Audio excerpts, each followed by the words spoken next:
Hello, my lovely ones. It's May. Yay! We made it to month 5 of this, wacky ass year.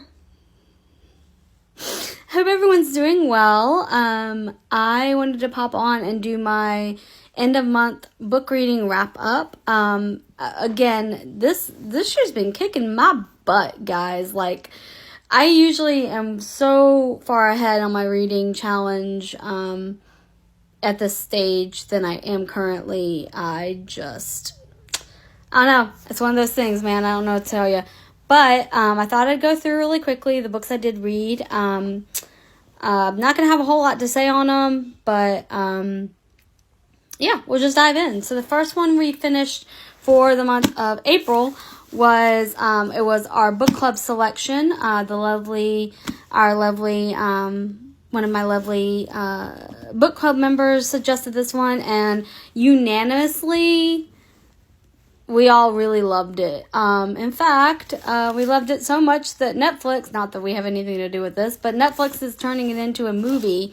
I think it's coming out in a couple of weeks, actually, so be on the lookout for this. But the book in question is Remarkably Bright Creatures by Shelby Van Pelt.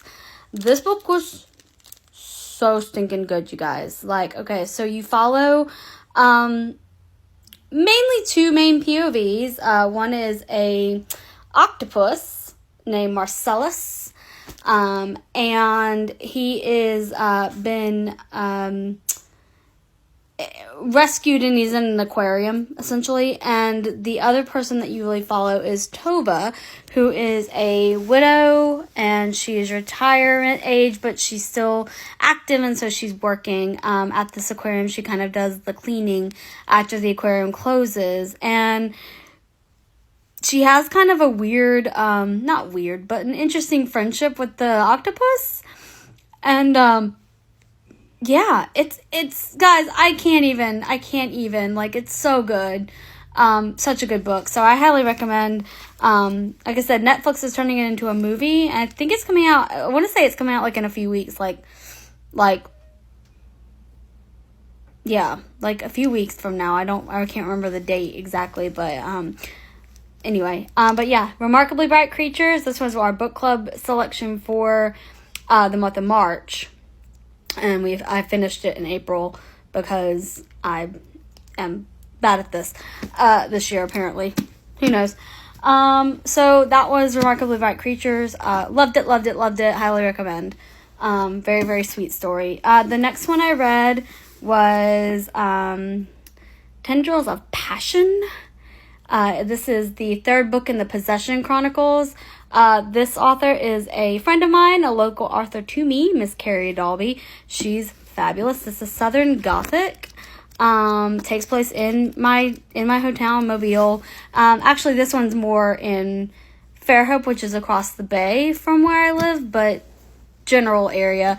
Follows the this chronicle, this series follows this very well-to-do, we call them old Mobile money, family called the Mellings, and they're so dramatic. They're just, like, the definition of drama, but so compelling. And I really can't get into the plot of this because it kind of would spoil the rest of the series. I just recommend this book series. Carrie Dalby's an amazing writer, so check her out. She's, like I said, she's an indie local author to me. She's a dear friend of mine. I love her so much. So that was Tendrils of Passion by Carrie Dalby. It's book 3 in the Possession Chronicles, Southern Gothic fantasy, Southern Gothic romance, and quite spicy. So not like more implied spice, I guess. There's some scenes where you're like, oh, that escalated quickly. But anyway, it's a great book. I highly recommend. And the last book I read was I've had this on my bookshelf forever. I think I got this from I went to Dragon Con a couple years ago. And I think that's where I picked this. It may have been longer than a couple of years ago, but it's been on my shelf for forever. It is the first book in the series. It was, I'll show it to you. It's Steeplejack by A.J. Hartley. Historical fantasy, follows a young woman, named Anglet. She is what they call a steeplejack. She's kind of, like a cross between like a chimney sweep and like a construction worker. And so in this fantasy world, they have it is a kind of a national monument that's made of this really rare mineral called luxorite. And it's so at the beginning of the story, she's doing her job and she realizes that they call it the beacon. The beacon is not there. It's been stolen. And she ends up getting recruited to help figure out what happened to the beacon.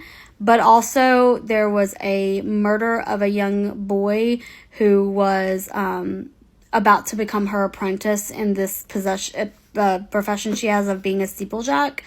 And she is really trying to figure out what happened to this kid, because they claimed, oh, he fell, because, you know, they're climbing up like scaffolding and fixing like chimneys basically, and they're like, oh well, he was a young man, an apprentice, and he just fell. But she catches a glimpse of the body and she's like, that's not an injury you get from falling, that's something else. So so she gets recruited to kind of solve the murder, but also to kind of figure out what happened to the beacon. I liked it. I don't, this is the first book in a series.